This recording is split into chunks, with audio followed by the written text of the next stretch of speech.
Welcome back to Stop Imperialism, the Stop Imperialism podcast. My name is Eric Draitser. It's a great honor and privilege to have Webster Tarpley on the program. Dr. Tarpley is a respected author and lecturer based in Washington, D.C. Some of his most famous works include George H.W. Bush, The Unauthorized Biography, which this past week just celebrated its 20th anniversary. Also 9/11 Synthetic Terror, Made in the USA, one of the foremost analysis of the false flag terror principle. And Obama, The Postmodern Coup, The Making of a Manchurian Candidate, and Obama, The Unauthorized Biography. So, Dr. Tarpley, thank you so much for coming on the program. Thank you very much for your kind welcome. Let me also remind listeners of the Surviving the Cataclysm. So if you're going to buy the complete set, Surviving the Cataclysm, a study of the world financial crisis, would be part of it too. Absolutely. Well, let's get into some of the major developments that have been going on this past week. I know there's a lot to talk about regarding Syria, but I want to begin with some of these developments in the Gulf, in particular this protest movement which we've seen emerging in Saudi Arabia. I also reported on my show last week regarding Qatar and Bahrain as well. So what do you make of this, and how can we generalize this principle to the region? Well, I think these are actually all linked. We have to remember now that we've just gone through a singularity, right, a kind of a turning point, which is the launching by NATO of this Operation Damascus Volcano, if that's really what the code name of it is. And that, of course, started around the time of July 18th, Wednesday, July 18th, almost 2 weeks ago. And this was the convergence of a number of factors: video warfare, the shipping in of thousands and thousands of new armed patsies, death squad participants. There was an attack on the currency. There was an attempt to cut the communications between Syria and Iran, to deny Iran the Suez Canal for that purpose. There was also a spillover effect that boiled up in Iraq. There was a takeover of a number of border crossings.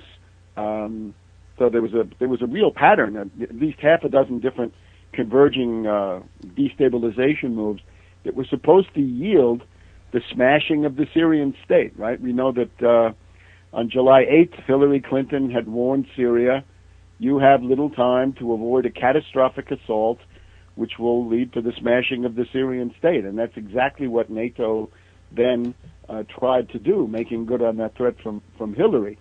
But the big important result is that this has failed, at least for the moment. The attempted shock and awe, the attempted overwhelming of the Syrian military with these swarming terrorists, the decapitation of the Syrian state and military was supposed to lead to mutinies, an attempted coup d'etat, communal massacres of Alawites, of Druzes, of Kurds, of Christians, and then retaliation.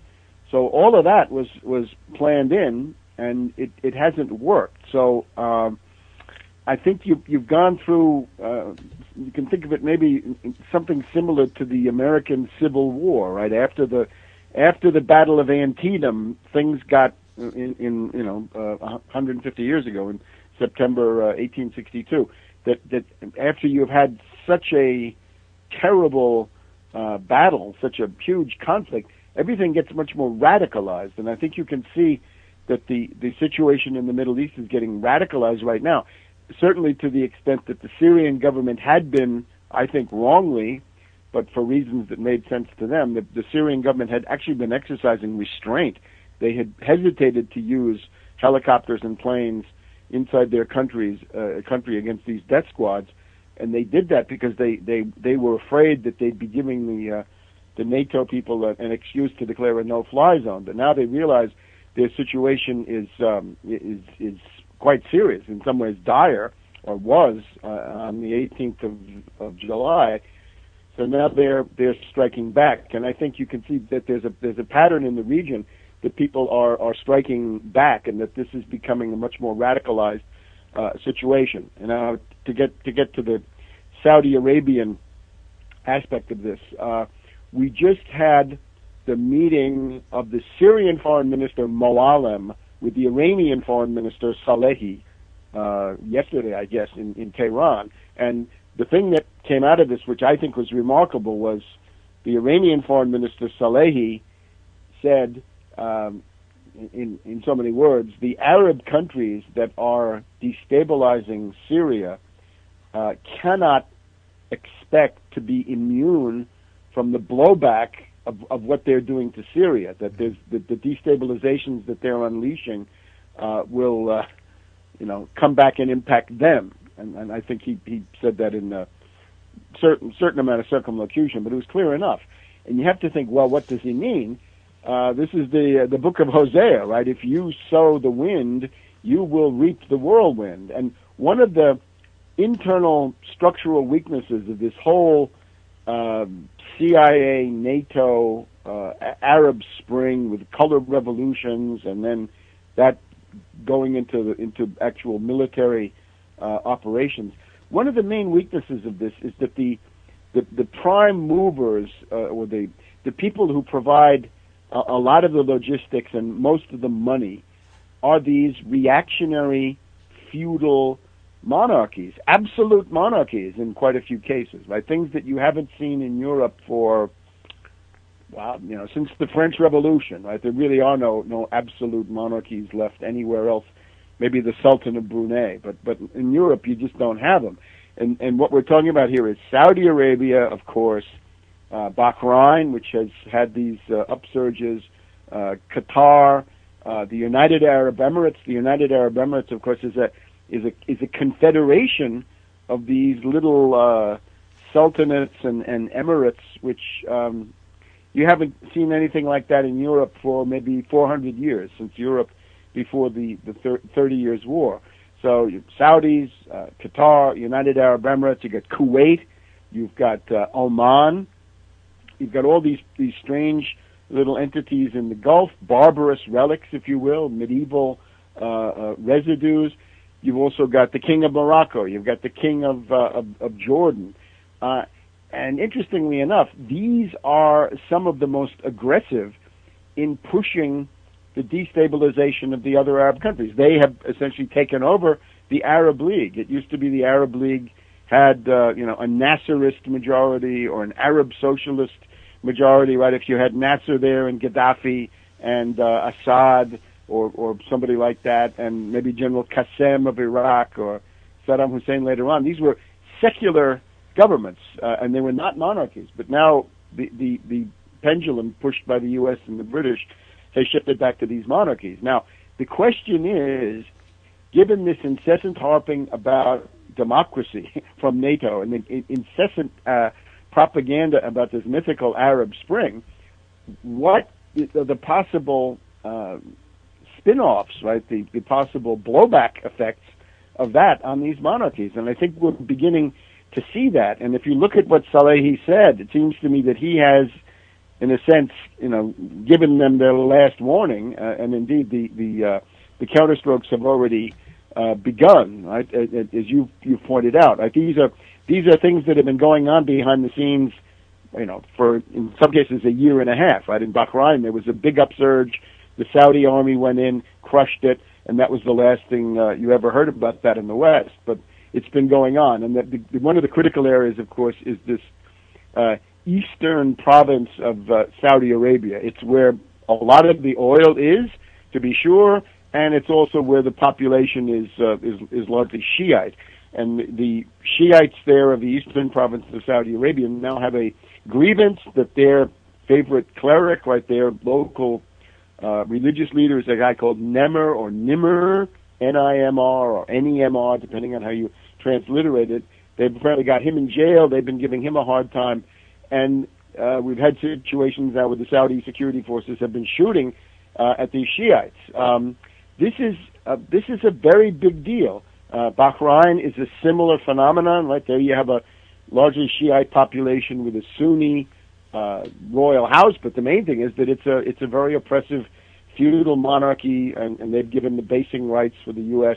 to have a naval fleet based there. So when we just add in now this unverifiable report, but coming from people who are serious and who are often reliable, at least, the Voltaire network of Thierry Meyssan have put out a story that Prince Bandar bin Sultan of Saudi Arabia has succumbed to injuries he got when a bomb went off at the headquarters of Saudi intelligence. Now, this is a little story in itself. Just in the same week that the Operation Damascus Volcano struck the main, or one of the main Syrian government buildings and killed the defense minister, the crisis management chief, some military intelligence officials, some generals, and wounded others, right? The attempt to decapitate the Syrian government. Mm-hmm. In that very week, Bandar bin Sultan, and this is Bandar Bush, right? People remember him. He was here in Washington from 1983 to, I think, 2004, 2005. He was officially named to be the head of Saudi intelligence. So it's an interesting coincidence. Listeners would remember that Prince Bandar, was the so-called the adopted son of Bush 41. Yeah, Bandar Bush, right? He was in the family quarters of the White House on 9/11,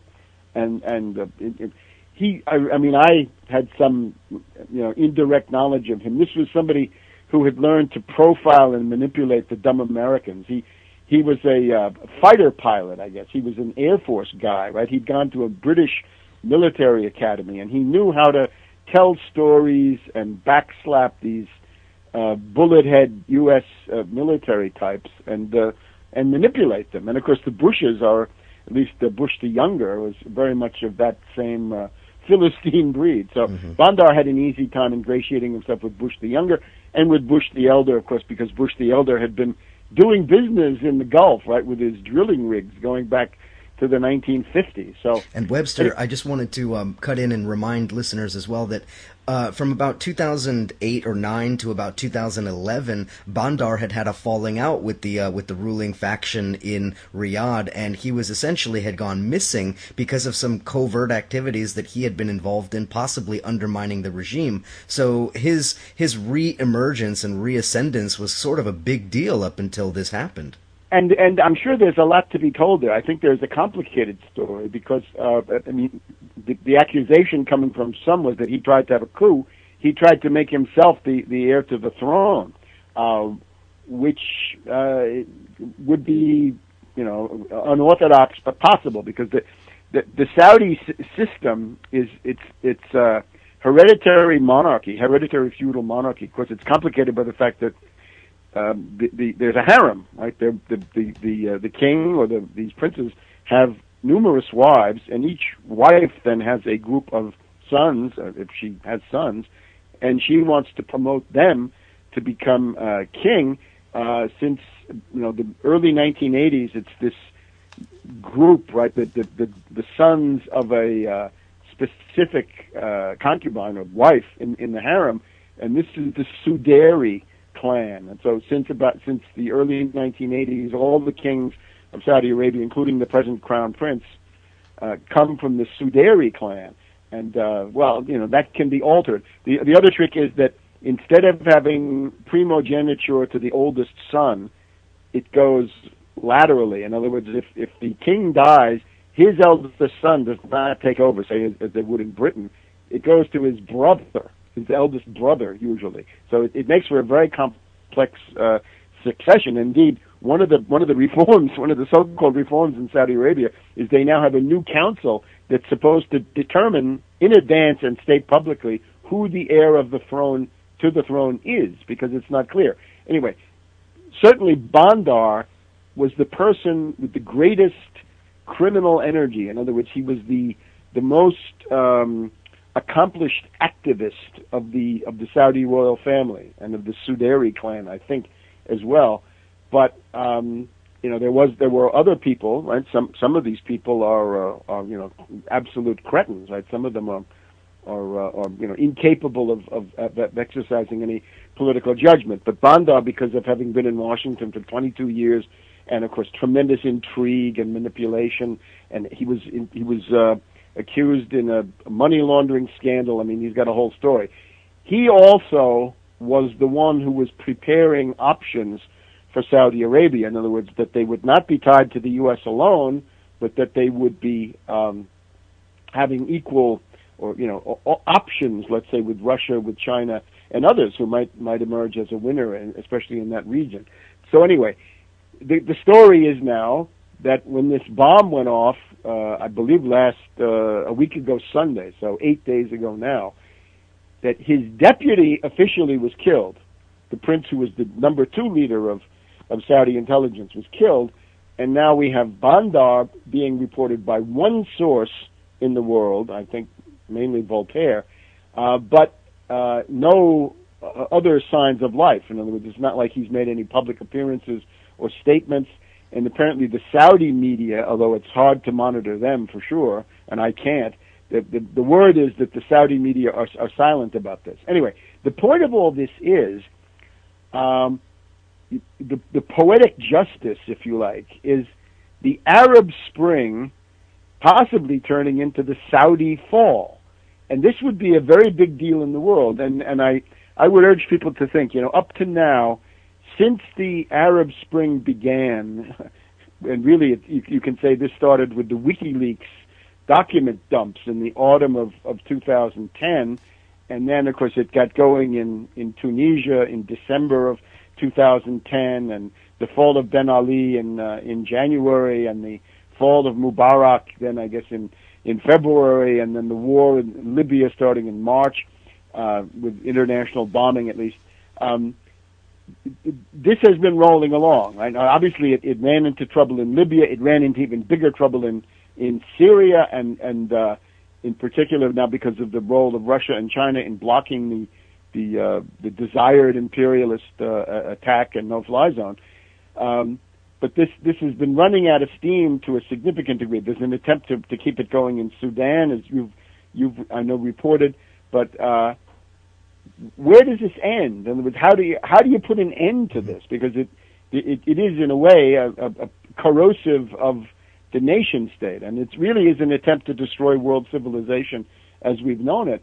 How would this end? I mean, we all would like it to end not with some war, not with some apocalyptic day of reckoning with Russia, China, the Arab or other parts of the world on the other side. Russia, China, Venezuela. The BRICS maybe, or the Shanghai Group on one side and the Anglo-Americans and NATO on the other. This is not a good thing. This should be avoided. But is there any other way? And now I think you can see that there is a way, that one of the ways that this entire process might be concluded is if you have the overthrow of governments, or even a credible threat of overthrowing the governments of a place like Saudi Arabia or Bahrain. And this is eminently possible because these are, of course, feudal monarchies, but they're police states. And one of the problems that they have is that they have not organized people into political parties. Right. One of the great strengths of Syria is that there is a Ba'ath party, and a lot of people are members of the Ba'ath party. And the important thing is not so much that you're a member of it, but that you're tied to it, and you make money through it, your business, and your the college education for your kids and other benefits, foreign travel. This depends on being part of the Ba'ath party. So it's like any normal political party. Usually, it's a big machine of patronage and concessions and the possibility of bettering one's lot. Right? It's Tammany Hall. What do you want to call it? But that's what you have in Syria, right? In places like Saudi Arabia, Bahrain, there are no political parties. Well, and I would add to that too, that in places like Saudi Arabia and in the in Dubai and places like this, you had an economic boom. That is to say, a drive towards modernization. I mean, modern skyscrapers, modern cities, all of this, and yet a political system that harkens back 500 years or more. And it seems that these two things were sort of irreconcilable, and that moving forward, they weren't going to be able to have one without the political reform. And that's what these reactionary feudal monarchies are struggling against. Yes, and again, what is astounding about them is their folly, right? That they think that they can unleash revolutions to the left of them and to the right of them and above them and below them, and somehow think that they're going to be immune. Just on the point that you were just making, though, whenever, and this is universal, this does not change, anytime you have an influx of rural populations into cities.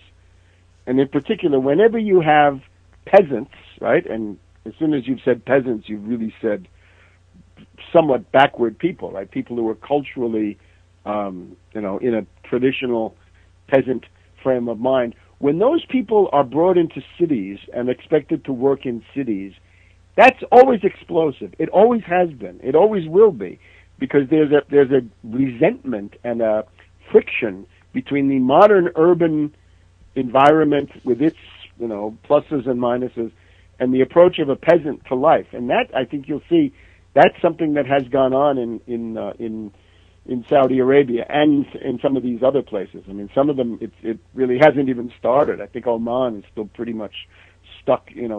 400 years ago would be a good thing for Oman, right? They're further back.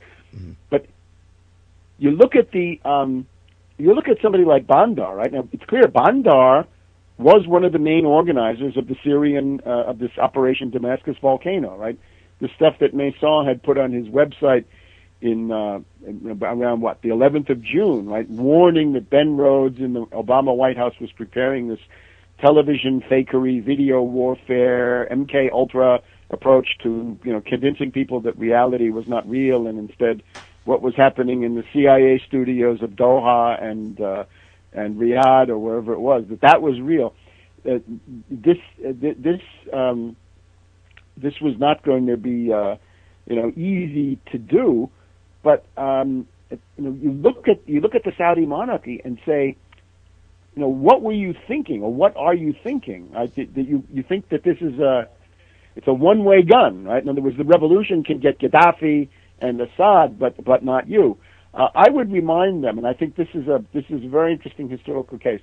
In the French Revolution, you have something that ought to maybe remind them, a memento mori, if you will, right? A reminder of how bad things can get. In French history, you have the House of Bourbon, and then you have the cadet branch of that, right? You have the Orléans, the House of Orléans, and the monarchy has sometimes been contended between the senior Bourbon branch and the Orléans branch, right? So it's a little bit like the Saudi Arabian situation, mm-hmm. But that's not the point. It's that when the French Revolution began, for all kinds of complicated reasons, it's typically the Orléans family who say, let's try to ride the tiger of the revolution, and we take over. And the person who's most associated with this is the prince known to history as Philippe Égalité. He's Prince Philip, Prince Philippe, but he wants to show that he's so identified with the revolution that he even changes his name, and he becomes Philip Equality, Philippe Égalité. In other words, I'm for the revolution. I've got it written all over me. The revolution is my middle name. And this is the person, Philippe Égalité, who organized the storming of the Bastille, right, in July 14th, 1789. He's the one who got the ball rolling with the Bastille. And he imagined that he could join the revolution and be a leader of it. Now, unfortunately, he miscalculated, and he died on the guillotine. Mm-hmm. And if you were in the royal house of Saudi Arabia, I think it would be good to ponder the case of Philippe Égalité. By the way, later on, right, in the revolution of 1830, right, which is really more like a British coup, the Orléans family tried again, and they succeeded then finally. This is Louis Philippe, right? This is the so-called July monarchy from 1830 to 1848. That time they succeeded. Although then they were driven out. Louis Philippe was driven out then in 1848 finally, right? That was the end of him. But you get the idea, right? It's a recurring fantasy among these, in this case, royal oligarchs, right? Because they really are oligarchs. That they can somehow ride the tiger, right? That they can do this, and the word is, of course, that they can't. So I think they have put themselves now into a very, very dangerous spot. But I think for the rest of us, this is hope. Up to now, we have not had a real revolution. All of this stuff with the Arab Spring, there's no revolution in sight. And you can think about what are the historical criteria for a revolution. Well, to overthrow a monarchy, to throw off a foreign protectorate, to end slavery, to implement a land reform, right, to free peasants from a terrible situation of oppression, right, if there's serfs or tenant farmers or sharecroppers or something awful like this. And if you look at, the American Revolution, it's a revolution. French Revolution, it's a revolution. Russian, yes. Iran, yes. Chinese, yes. But nothing in the Arab world, right? Not what we've seen so far. There was a revolution in Egypt under Nasser. It ended the monarchy of King Farouk, right? And Iran, we've already said. But now, if you have the overthrow of the House of Saud, the fall of the House of Saud, right, installed by Lawrence of Arabia, as everybody has seen in this famous movie, right, with the British Foreign Office and Sykes and Picot baptizing this as approving it as a good thing. That's a real revolution, and that would actually have a significant effect transforming the world. And very likely, if the Saudis, the House of Saud fell, then the rest of these places, right, in particular these little British things that have been carved out, like Kuwait and Qatar and the Emirates, right? And these families, right? The Thani, I guess, of Qatar, and the Khalifas of Bahrain, and Sultan Qaboos of Oman, and this. I want to call him Saab El Turbo, but he's the royal house of Kuwait, right? The one that the U.S. reinstalled, right, with the first Gulf War, plus the King of Morocco, plus King Abdullah of Jordan. These are places that are objectively, I mean, speaking from a sort of a historical perspective, these places are absolutely ripe for a real revolution. And the overthrow of those monarchs, that would be a real revolution. That would actually change something, not just in those countries, but in the world. So in some ways, I think you can sum it up saying, up to now, people who were trying to defend the existence of civilization in the Middle East, let's say North Africa and similar places, were forced on the defensive, starting by these forces, starting with Assange, and then the Color Revolution forces, the Gene Sharps, the Albert Einstein Institutes, the National Endowment for Democracy, certainly, Utpour, and all the rest of these people. But now, what is in the offing, I think, or what we can see glimmering on the horizon, is a real revolutionary season, right? Where this could actually kick over into something that would begin to change the face of the world. And I think it's an actually very, very exciting perspective. And let me just rush ahead to the conclusion. People in the U.S. or Europe or wherever you are, you can do a lot, right? Get yourself on Twitter and start putting out this kind of an analysis, right? The Arab Spring becomes the Saudi fall, the fall of the House of Saud, right? Khalifa and Thani and Qaboos and the Kuwaitis. The name still escapes me. These people. It's long overdue for them to go into the dustbin of history. So that may now be the boomerang effect that arrives at the end of this 2 years of turbulence and destabilization. Absolutely right, and I would just add to that as well that you can get on Twitter. You follow Webster Tarpley on Twitter. You follow Stop Imperialism on Twitter. You'll find that the Khalifa, they're representatives of the Khalifa family on Twitter. They're representatives of the Saudi government on Twitter. You can actually attack these people, and you can make these statements on Twitter in a way that would be constructive. So those people who are sort of apprehensive to jump into the realm of social media, I'm sorry, but that's really where the fight is in 2012. Oh, absolutely, and it's easy to do. I mean, if I can get on Twitter in 5 minutes, then anybody can. It's absolutely. Easy. And if you listen, a typical reactionary radio parrot like Hannity, for example, Hannity every afternoon from 3 to 6 Eastern, he's calling for a Twitter army.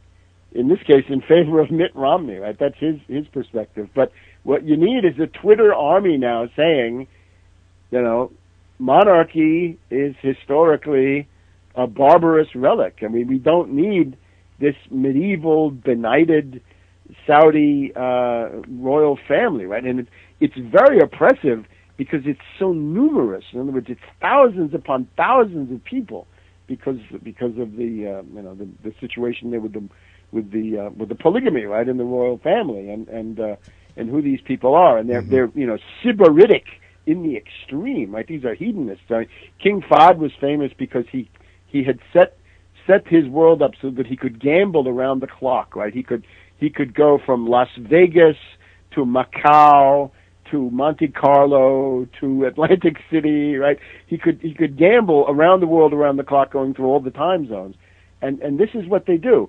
And if it were just people like that, they'd be long gone. But every now and then they produce somebody like Bandar, who is a dangerous political operative. Whether he's still with us or not, again, we just don't know. Absolutely. But people can do a lot. That's the wonderful thing about Twitter, is you can get into the blood and sand of the arena. If you don't know what to do, go to Stop Imperialism, try Webster G. Tarpley. You can retweet, right? The first step is retweet what you find there. Then you can rephrase it, you can recast it, or you can, sometimes with the links, I try to put links, I know you do too. Mm-hmm. You can follow the links, and then you get your own view, then you put it out in your own words, and you come up with these great zingers, like this one from the Arab Spring to the Saudi Fall. That came from this conference call we had actually last night. Mm-hmm. Absolutely. Before we head into break, I do want to talk about something else that's very important in the region, particularly related to Syria, but insofar as the geopolitics of this, and this is the statements that were made by Russian Foreign Minister Lavrov. This has been reported and re-reported now many, many times, but I think that the significance should not be lost on us. Lavrov was speaking regarding the U.S. position vis-a-vis Syria and what's happening there, and he said, quote, that the U.S. position is a direct justification of terrorism, and he went further to say, quote, to put it mildly, we don't understand the refusal of our partners to condemn the terrorist attack in Damascus. In other words, this means we continue to support such terrorist attacks until the Security Council does what we want. This is a terrible position, and this really should be seen in response to some of these outrageous statements that were made by Susan Rice and Hillary Clinton, calling the Russians despicable and disgusting and all of the rest of the incendiary remarks they made. So what do you make of these comments by Lavrov, and what does this tell us about the changing geopolitics in the region and in the world? Well, it tells us, first of all, something about the Russian nomenclatura, right? That they had two goals, which I think you can find this in the work of this guy, Babish, who sometimes he did appear on Russia Today from time to time. The Russian nomenclatura, the elite, wanted two things. First of all, they wanted to be integrated as the Russian elite nomenclatura, oligarchy, whatever you want to call it. They wanted to be merged with the rest of the world oligarchy as they saw it, right? The globalized oligarchy. They wanted, to be accepted and admitted on an equal footing. And at the same time, they wanted to maintain the security of Russia. And the problem is, this is a fallacy, because these are incompatible. They're totally contradictory. You can't have one if you're going to have to give up the other. Right? You can't get both. You can't be integrated and maintain any kind of national sovereignty and any kind of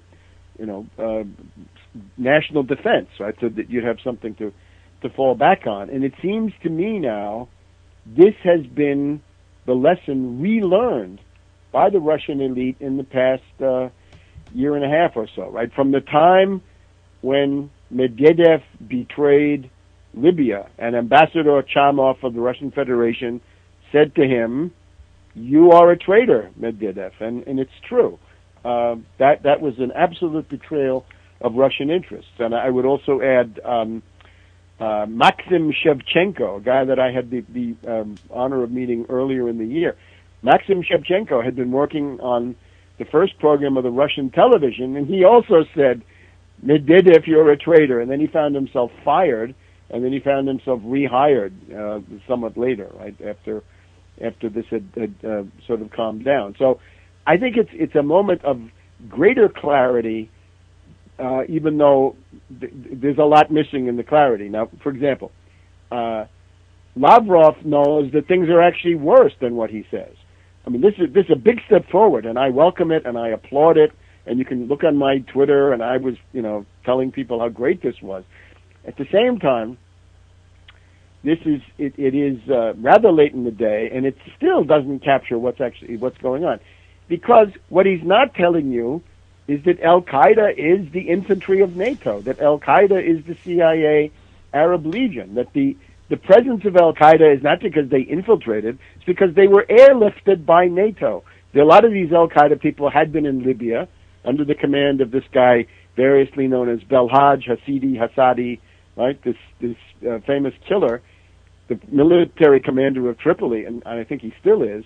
They were airlifted from Tripoli, Libya to Iskenderun, Turkey, and told, go across the border and start killing people. And anybody you kill will be blamed on the Assad regime. And so forth, right? I mean, this, the more recent one, NATO found that this first echelon, the first assault wave of these terrorists was not enough. The death squads had done a lot, but they were not winning, and above all, they were not holding territory, and they're still not. But then they decided, let's send in a second echelon. So they spread their nets once again. They brought in, psychotics, criminal elements, convicts, dope pushers, all mercenaries, and said, here, we'll have a few thousand more, and nobody knows how many, but certainly quite a few thousand were necessary for this exercise around July 18th at the Damascus volcano.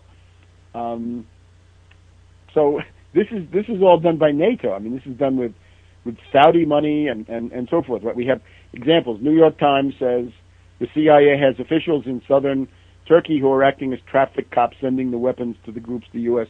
wants to get them. We have Reuters last week saying there's a base. This is not Iskenderun now. This is, I think, Adana or Adna, depending on how you get it transliterated or how it comes across. And this is Incirlik. This is Incirlik NATO base. This is Incirlik U.S. Air Force base in Turkey, where this is located. So this is Al-Qaeda working for the U.S. Now, Lavrov knows this, but somehow there's an inexplicable reticence in terms of saying it. And I think the next step is the following. Thanking Lavrov again and stressing that Lavrov is the best foreign minister in the world now, I would say. But still, once you've said that, that's not enough. You've got to do something more. You've got to bring in a resolution in the Security Council that condemns NATO as an aggressor and that condemns NATO for fomenting terrorism. I think, correct me if I'm wrong, there is a United Nations Convention Against Terrorism, right? And Yes. I'm sure that, the U.S. was, browbeating everybody with that, during the last decade.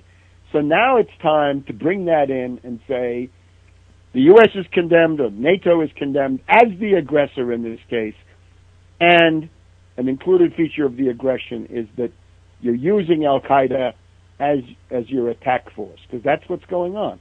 And if we can't get to this, we haven't told the truth, right? And the truth is generally a good horse. Absolutely. And on that note, because you mentioned Turkey and the role that Turkey's played, and this is, I think, something that's quite difficult for a lot of people to grasp, is what exactly is Turkey doing? In regards to Syria, Turkey has been playing a very insidious role. However, at the same time, Erdogan and the Turkish government have made statements in recent days regarding their desire to join the Shanghai Cooperation Organization, to join Russia and China, who dominate that organization, and to move away from the European Union because of the stalled movement for membership in Europe, etc., and the economic crisis there as well. So can you give me your take on what do you think is the conflict there? It seems that on the one side they're working for the U.S. and NATO. On the other side, they're trying to get closer to Moscow and to Beijing. What's the deal with that? If I were Moscow and Beijing, I would say, the doors are wide open and you're welcome. Just stop with this destabilization of Syria. There are a number of things working. Let me say, first of all, I'm a friend of Turkey. I spent a lot of time in Turkey in the late 1980s. At various times, I met the Prime Minister Özal, the Defense Minister Yavuz Türk, the Foreign Minister Hale Folyu, the Public Works Minister Giray, who was at that time building the Ataturk Dam. And since this is before Gaddafi started with the Great Man-Made River, this was the biggest water project in the world and the biggest engineering project in the world, was the Ataturk Dam in the mid to later 1980s. I met the mayor of Istanbul, Darlan. So I have very high regard for Turkey. I think Ataturk is a absolutely critical figure. The problem is that you found with some of these people that they had already decided to repudiate the lessons of Ataturk, and I think it comes down to this: the Saudis pay and have the Muslim Brotherhood. That's really in the Middle East there are two kinds of networks. There are Iranian networks on the one side, and those are the better ones, and then there are the Muslim Brotherhood, who are the Saudis, and behind the Saudis, the U.S., the British, above all. So this is basically the choice you have. Now, the leaders in Turkey, like Erdogan and these people, they represent a process of 15 or 20 years of turning away from the heritage of Ataturk towards something which is more heavily flavored with Islamism. And I don't think this is progress. I don't think this is good for Turkey. Turkey right now is pretty much down the middle, right? Half secular, half Islamist, and these this is not a good situation for the country to be in. And then we have to look at the individuals, Erdogan and Davutoglu, the foreign minister.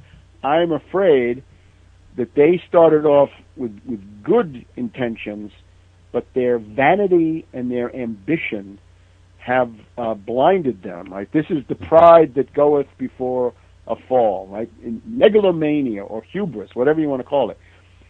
It's a terrible mistake. You'll remember that back in 2010, I guess, during the year, they actually did something very constructive, which was this attempt to mediate the Iranian nuclear dispute, right, between the U.S. and NATO on the one hand, or the international community, as they call it, and the Iranians on the other. Remember, this was Brazil and Turkey did this together. This was highly positive, very good thing.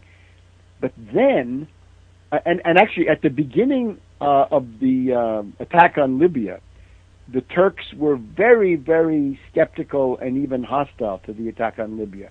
And then at a certain point they flipped. They became big cheerleaders for the attack on Libya. And I think this was something happened behind the scenes, and it was a combination of U.S. carrot and stick, Saudi carrot and stick, other people, so that they let this moment somehow go to their heads. They've obviously been told, and we know this because we know that during 2011, I think in the second half of 2011, Obama was on the telephone with Turkey, with Erzal specifically, more than anybody in the world. And this was the number one person that he was trying to curry favor with, obviously being told what to do by his handlers.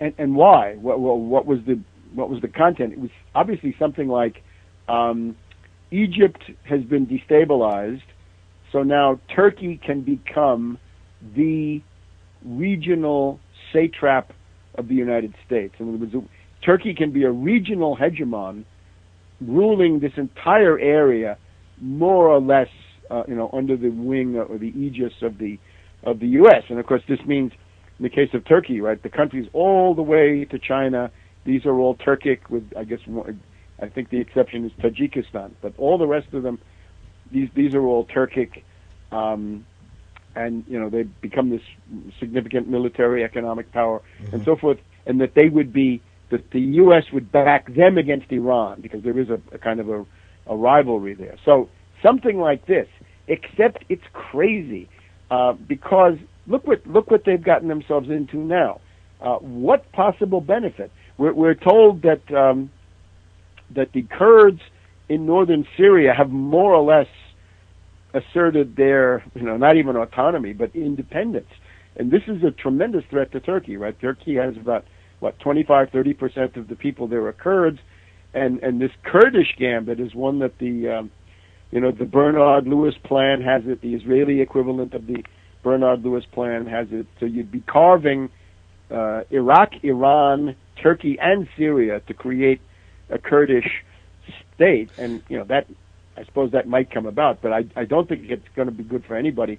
if it comes about under these conditions of warfare of the type we have now. And I would just add to that too that many have said, and I think correctly so, that Turkey, much more so than many of the other countries in the region, is incredibly fragile in terms of the various groups that exist inside of that population and the way in which Turkey was constituted back at the beginning parts of the 20th century. That for them to think that somehow they would withstand even a minor destabilization that would come as a product of the destruction of Syria, I think is tragic historical folly. Yeah, for sure. And this is actually what General Michel Aoun of Lebanon told me in his hilltop fortress there over Beirut last November, that Turkey is really very ill-advised to do this. They're half secular, half Islamist, and then they've got this big Kurdish minority, so that they're really very vulnerable, and much more so than they may look. So it makes no sense. There's no relation between interests and possible, positive outcomes and these tremendous dangers, right? And why sacrifice your good relation with Syria, right? Why, go into this desperate gamble? And I guess again, I think you have to think in terms of vanity, ambition. Davutoglu has more or less, admitted these things, saying, well, everybody wants a piece of world power, or everybody wants to be hegemonic. These are false values, and above all, Ataturk shows them that this is the wrong way to go. Ataturk's basic idea was, you cannot survive as the Ottoman Empire. The days of the Ottoman Empire are gone. You're not going to have an empire centered in Anatolia. What you can do is have a powerful, progressive, and very successful nation state in Anatolia, right? In this area, Turkey on the map, the Anatolian Peninsula, and so forth. That's Turkey. That's what you want to develop and not risk in some kind of a foreign adventure. And then along come Erdogan and Davutoglu, and they say, oh no, we know better. Ataturk is old hat. Ataturk is quaint. He's passé. We know what to do. The Americans have promised to make us great. The British have promised to make us great.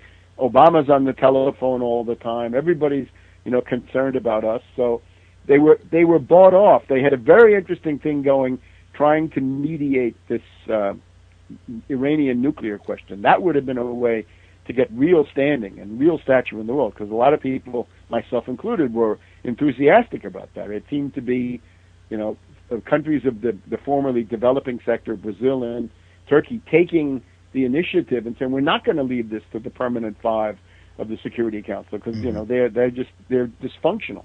They won't work. But then they were bought off. I would just also point out the fact that Turkey has a very strong economic relationship with Russia. In fact, one of Russia's largest investments, I think it's still the largest investment anywhere outside of Russia, is with Turkey to build the large nuclear reactor and nuclear power plant and nuclear infrastructure in Turkey. Turkey has long-standing ties with the Chinese as well. So it seems that they're risking not only their diplomatic standing, but they're risking quite a bit in terms of economic investment and economic development for the sake of some kind of status and hegemony in the region. Yeah, I think that's exactly right. It makes no sense. The possible gains and the risk are out of all proportion. But now this is where they are. I would urge them to desist. Now, in the plus, you have to think it could get much worse. In the 19th century, there was a Russo-Turkish war every 20 years or so. Right? The last big one was World War I. That included a Russo-Turkish war, and this was horrendous on both sides. You don't want to go back to this no matter what you do. But these things they're still possible in today's world. There's nothing ruling them out. So that would be, I think, a good time for Turkey to rethink it. And here's the other thing, which is because it's not just Turkey. Really, I don't think Turkey would be doing this if it weren't for the insanity of the Anglo-American elites. And here's where it really gets ugly. The solution to this would be fairly easy.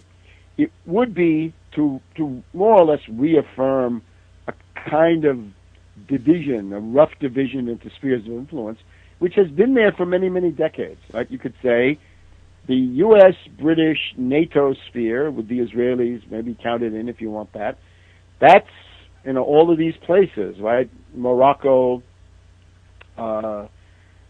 Egypt, Turkey, Saudi Arabia, right, if you want to. We're getting a little bit late for this now, but this would have been a possible way to do it. But the main thing would have been to say, Syria belongs to a Sino-Russian sphere of influence, and therefore Syria will be left alone. They will not be afflicted with foreign death squads, assassination attempts, drones firing missiles, which could have been what happened to this government building. Syria can be affirmed as belonging to a Russian-Chinese sphere of influence. That would make perfect sense. The Anglo-Americans won't do it. Hillary Clinton is insane. Susan Rice is insane. They won't do these things. Because with Hillary Clinton, you could see it's because of this complex that she has. She's always got to be the most bellicose, hysterical warmonger in the room, because otherwise she feels that she's a weak woman and she's going to be denigrated because she's a weakling and a softie, and therefore she's got to be more ferocious than any neocon. Mm-hmm. But this is exactly what weakness is. That's weakness, what we've just described. So she's weak. She's a weakling. And if you always have to have your macho aggressivity and your honor on your sleeve, right? Looking like Cyrano de Bergerac, right? For somebody to insult you, right? Always looking for a quarrel. That's weakness. That's what it means to be weak. And then, of course, Miss Rice, I think, after Lavrov, because Lavrov really said these things about her, right? Because he said, what you said in the UN Security Council, well, that's Miss Rice talking, right? We just had this thing where 5 reactionary Republicans, they call themselves the National Security 5 now, said, we want to investigate Huma Abedin, right? That's Hillary's body woman who went around with her when she was running for president. I actually had a chance to observe the two of them at close range during one of their public events. But they say Huma Abedin is connected to the Muslim Brotherhood. Well, it's possible, but really, why don't you investigate Hillary Clinton and, above all, Susan Rice for some pretty obvious policies of material support for terrorism, including Al-Qaeda? I mean, there's pretty much an open and shut prima facie case. Yeah, absolutely. So I want to take a break, if you could stay with us. And on the other side of the break, I wanted to discuss Romney's trips to Israel, and just generally what we should expect from the Romney camp, and of course in the case of a Romney presidency. So thank you again for downloading this interview from StopImperialism.com, and we'll be right back. And we're back on StopImperialism.com. I'm chatting here with Dr. Webster Griffin Tarpley, respected author and lecturer. You got to get his books, George H.W. Bush, The Unauthorized Biography, and then, of course, the more recent Surviving the Cataclysm, and the 2 Obama books, The Postmodern Coup and The Unauthorized Biography. So, Dr. Tarpley, I wanted to move on to Romney and his recent trip to Israel, and a lot was made of this. So why don't you give us your take on Romney's comments in Israel, and they seemingly show to what degree he has this very close bosom buddy relationship with Netanyahu. So what does that tell us about the future of U.S. foreign policy under a Romney presidency? Well, I think we can conclude that he's obsessed with the status of Israel, along with a group of other similar foreign policy issues. I guess the one starting point is that he is surrounded by neocons. The neocons of the Bush-Cheney era have not ceased to exist. They're still there. They were oriented towards Petraeus for quite a while. They tried to get Petraeus to be a candidate. That doesn't seem to have materialized, but the vice presidential choice and other choices are still there. And in the meantime, of course, Petraeus he stays at the CIA. He'll be an important guy. But the neocons, right? The key neocons around Romney would include Dan Senior. This is the guy who was the spokesman for the Jerry Bremer catastrophic occupation of Iraq between 2003 and 2005. The voice of that was Dan Senior. He ran the 5 o'clock follies in Baghdad, and this is a terrible credential. Then we have Robert Joseph. Robert Joseph is the guy who inserted the completely invented story that Iraq had been looking for yellow cake uranium in Niger, right? The famous 16 words or whatever they were in Bush's State of the Union of 2003. Then we have Elliot Cohen, who is another neocon, strong academic emphasis, big Anglophile. Who else do we have? Bolton, right? The UN hater, an important guy, and I think coordinating a lot of this is Robert Kagan of the neocon Kagan family, right? Kagan, the elder professor at Yale.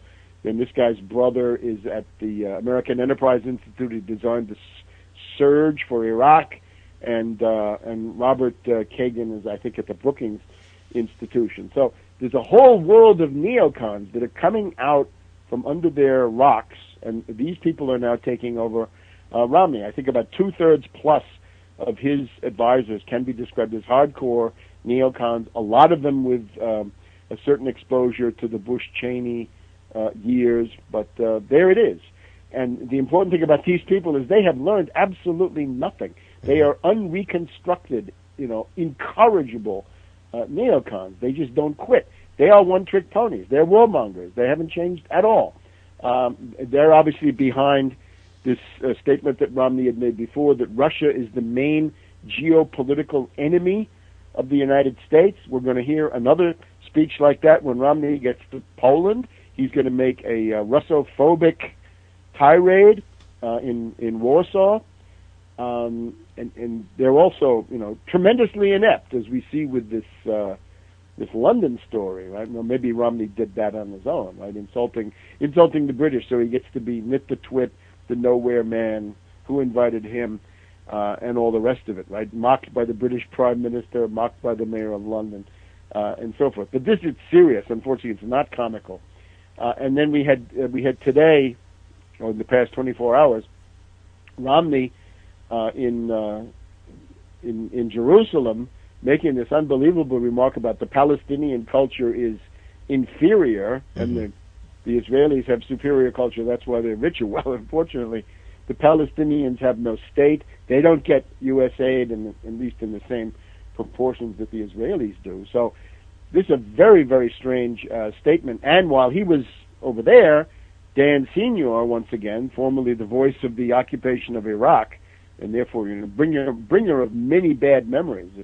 Once you see him, you'll remember who he is. He went through this thing saying, well, if Netanyahu decides to attack Iran, we will respect this. I mean, and here it is. This is unbelievable. This is outrageous, astounding. They've learned nothing. And if you put Romney into office, you're going to get, neocons who will be champing at the bit, looking for the first opportunity to start some kind of a world conflagration. And, the world is now more dangerous, much more than it was, partly as a consequence of what Bush-Cheney did, or what went on under Bush-Cheney. Mm-hmm. So the world is now much less able to absorb such shocks. So this could become extremely dangerous. If you had a real Democratic Party, which you don't, this could become a very big issue fast. In other words, do you want a wider war? Do you want new wars? How many new wars do you want?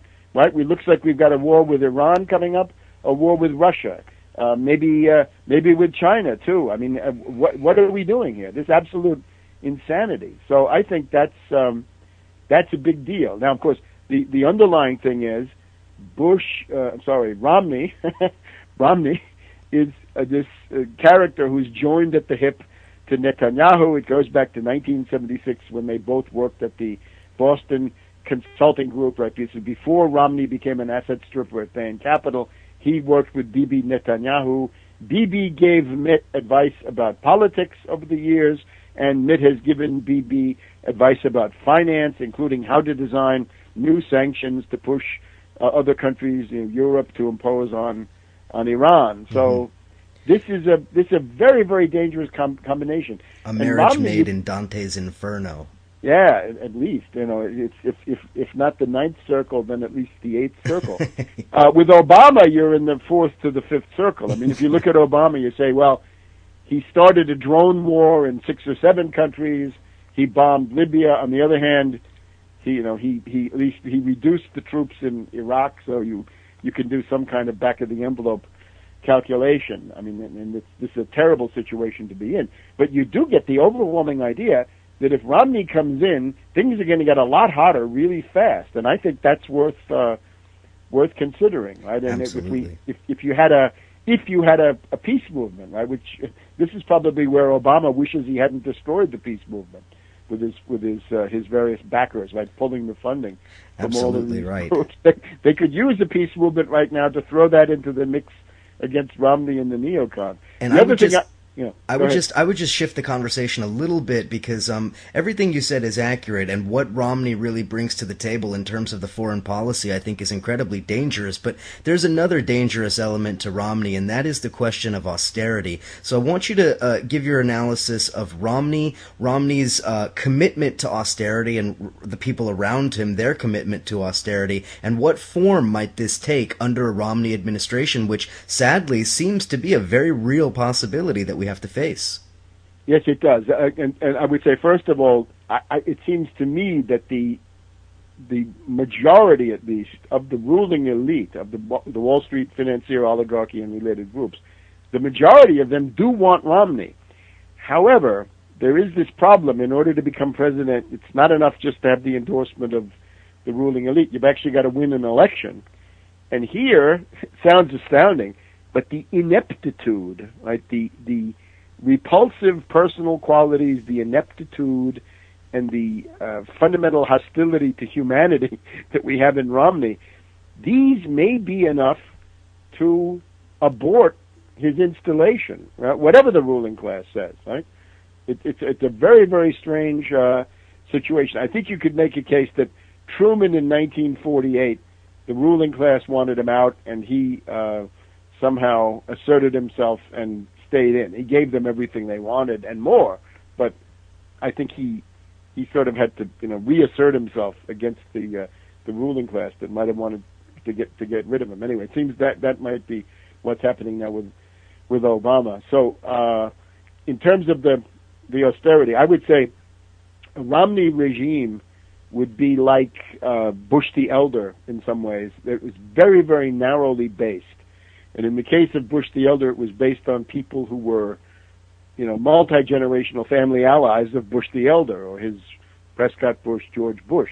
But in the case of Romney, you can see the foreign policy is going to go to this very narrow group of neocons, right? And these people they're more isolated than they used to be. In other words, there's a lot of hatred and animus left in the U.S. against these people. And then on the domestic side, I think it's going to be the Mormon yoke. And the reason I say this, you got Romney is this Mormon, loves his faith, talks about, how much he loves Mormonism, spent a year and a half of his life as a Mormon missionary. His family have been in the leadership of the Mormon Church for 7 generations. They fled to Mexico to practice polygamy because they thought that was the true creed of Mormonism, going back to Joseph Smith and Brigham Young, and it was. Those guys were like Warren Jeffs, right? Multiple wives, including very young underage girls. For Romney, that's the path to becoming a god and ruling over your own planet with a celestial harem. That's what he's been promised. So that goes on. Suppose he picks Rubio. Rubio, the senator from Florida, apparently spent 10 years as a Mormon. And there's no if when it comes to the transition team director. That's Mike Leavitt, former governor of Utah. Mike Leavitt is also a multi-generational Mormon family.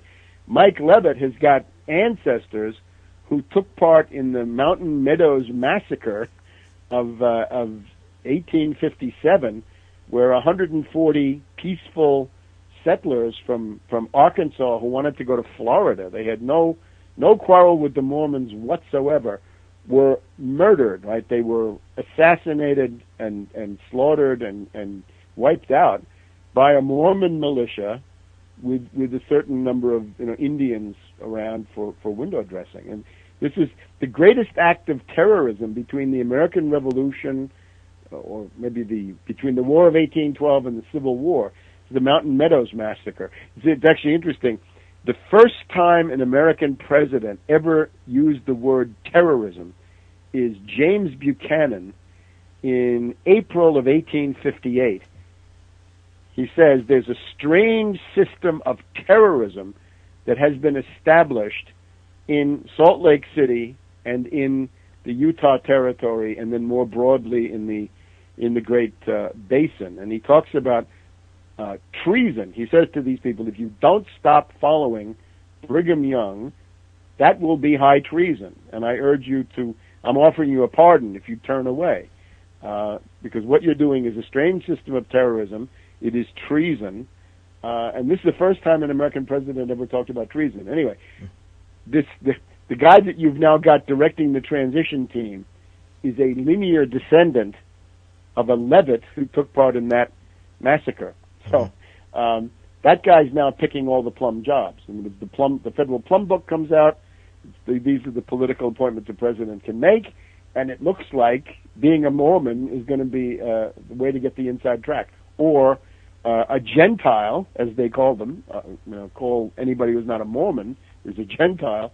That you're a Gentile, but you've got to be acceptable to the Mormons. Now, when you have a foreign policy that narrow, and above all, a domestic policy that narrow, you're set. You've got the possibility of imposing tremendously drastic, draconian austerity, more so than a broad-based government. Obama, you look at Obama, he's got to worry about different unions, he's got to worry about different, green energy lobbies and so forth. If you just, boil it down to the Mormons, that makes it much easier, because then you can, the NATO propaganda is always saying Syria they're always accusing Syria of being controlled by a minority sect, right? The Alawites. Well, I don't think that's true of Syria, but it looks like it might be true of the U.S., and it's going to be the minority sect known as the Mormons. So, and then, what will they do? Well, there's a certain amount of guesswork here, but if you look at any number of judges, Peter Orszag this morning, right, on MSNBC, on the Morning Joe show, Peter Orszag said there's going to be a deal, and by a deal they mean a grand bargain, and the grand bargain is austerity, right, on the Greek model, on the British model, on the model that has, have been imposed in Europe. They failed, but that doesn't seem to matter. They fail economically. The deficits get bigger. The recession gets worse. The depression gets worse.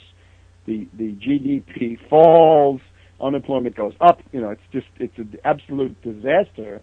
But for all sorts of complicated reasons, this is what the ruling class wants in Europe, and I think the Anglo-American ruling class wants it for the United States, and I think Romney is the chosen vehicle for this. Now, let me hasten to say, if Obama is reelected, he will be a much more draconian Obama than the one you've seen. And I think in that case it might go, for example, in December, right, the grand bargain. The grand bargain is simply some nominal tax increase on the wealthy, no Wall Street sales tax, no serious taxation of Wall Street turnover or anything like that, but rather some kind of a very nominal, very, very limited increase, a few percentage points on the super rich or something like this. But mainly it will be a massive demolition of Social Security, Medicare, Medicaid, Head Start, unemployment benefits, the minimum wage, child labor laws, all kinds of things, right? Because these are regulations too. So some combination of tremendous cuts in the social safety net, the deregulation of things that absolutely need to be more regulated. And it seems to me that's what Romney would be the bearer of. Now, he's not going to tell you any of this, but he does. It is clear he wants, more tax cuts for the rich. What they don't tell you is that it will be also accompanied with not just social service cuts for the not so rich, everybody else, but also tax increases, to be sure, for the others, right? It may come in the form of a sales tax, which would be a regressive tax, a national sales tax. Why not?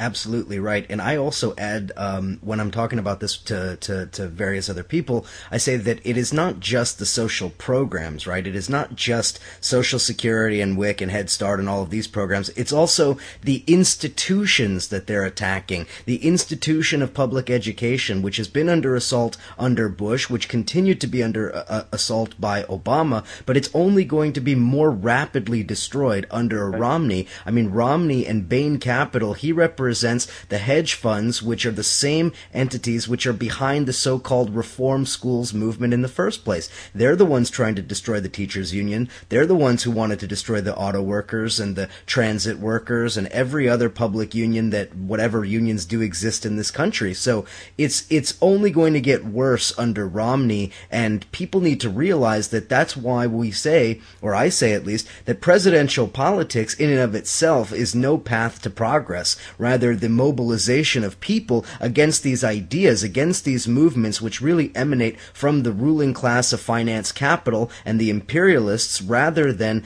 any one particular party. Yeah, I think that's obviously very right. It's too late now to have a candidate that you could really support. At most, you could look around and find somebody who might be an appropriate vehicle for a protest vote, right? When it comes election day, vote. Pick the protest vote that will give you the most bang for the buck, but don't kid yourself about that, because it's going to be either Romney or Obama, and you can forget about impeachments, and you can forget about other candidates for these nominations. I mean, short of some cataclysm that it's impossible to predict. Right, within the normal range of politics, the die is now cast for these people, but that doesn't exhaust the possibilities. In other words, we're not proposing to pick a lesser evil, but rather to organize independently some kind of a third force, not sectarian, not, averse to going into, say, the Democratic primary, if that's ever necessary in the future. But first, to try to get some programmatic clarity, right? So look at Syriza in Greece. What did they have? They had program, organization, leadership, and a strategy. And of course, nobody in the U.S. has anything like those. So that has somehow got to be clarified. But the one obvious place to start is we know what's going to happen.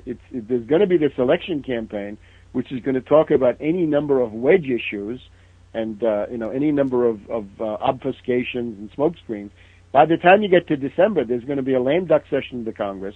There will be a big effort to impose killer austerity, right? Take several steps down the path of Ron Paul, right? Not all the way to Ron Paul, maybe, but a good piece of road, right, to this lunatic paradise that Ron Paul talks about, which is a program of genocidal budget cuts that will kill significant numbers of the American people. When they say the fiscal cliff and the grand bargain, that's what's coming in December. So at the very least, some kind of an organized form that could stand up in December and say, no cuts, no austerity, it doesn't work, it fails in its own terms, it makes the deficit bigger, but above all, it fails in the terms of the American people. It destroys labor power, the main resource of any modern nation, and all the more so this one. So I would say the time is to think about, you can call it any number of things. It could be called a New Deal coalition or a national anti-austerity committee, but some kind of a fighting programmatic force that could, that would be composed of cadre, that could appeal to existing organizations, that could recruit people to itself directly if they're, advanced and capable of understanding at that rather high level, but some way to intervene, some organized force, national at the minimum, and really international, because you've got to be in touch with Syriza, you've got to be in touch with various struggles that are going on in Europe and Latin America and the Arab world, as we were discussing. So I would say that's the perspective, and certainly don't join the Obama campaign, don't join the Romney campaign. This is worse than useless. Yes, indeed. Well, I think we're just about out of time. I didn't get a chance to cover Ron Paul and the roots of libertarianism in the Austrian school. My parting shot is, I see Ron Paul is making a big deal about auditing the Fed. I think that's fine. Let's audit the Fed, let's audit the Pentagon, and let's audit the Ron Paul crime family. Let's audit the Paul crime family. That's Ron Paul and Rand Paul. Ron Paul has got 61 relatives, reportedly, on the payroll between his congressional office and his campaign. 61 relatives. But that doesn't count little Rand, who has got his own Senate office, with God knows how many more. So we could have, over 100 members of this, Freemasonic, racist, reactionary Paul clan, and I think that ought to be audited too. That seems to be growing faster than the Fed or the Pentagon. Yes, indeed. And maybe at some future time I'll have you back and we can go into all of the historical roots of all of these things and talk about what they like to call anarcho-capitalism and the morally and ethically and philosophically bankrupt ideology that many of these people espouse. Yeah, but look, to be a right-wing anarchist is a very dangerous thing to be. To be a right-wing anarchist and a war veteran and disgruntled and looking for a scapegoat, oh my God, you're in Italy 1921 or Germany 1932 or something like that. And I think it's better not to go there. Absolutely. You're right. We can't really do justice to this tonight. And certainly, my only recommendation would be for them to not all wear black shirts at the same time, because that's also quite dangerous. Not black and not brown. That's been done to death. Although in Romania the fascists wore blue. In the U.S. we had the silver shirts, right? Mm-hmm. They're basically all the colors have been compromised. Well, then we'll end there with the fashion advice and with all of the other ideas. But before we go, I just want to give you a chance to plug your website, tarpley.net, and anything else, and maybe you could tell people about the Pearl Harbor book, which is coming up. Yeah, I mean, I may have something about Romney if I can manage it. Some guide to the historical tradition of Mormonism, which I mentioned, right? It's, as President Buchanan said, it's terrorism and treason. That's what Mormonism meant between the 1840s and the 1870s, thereabouts, right? Under Joseph Smith and Brigham Young, this was an enemy of the United States. I think people would be highly interested to see this, and you can also, I tried to do justice to Obama 4 years ago with 2 books.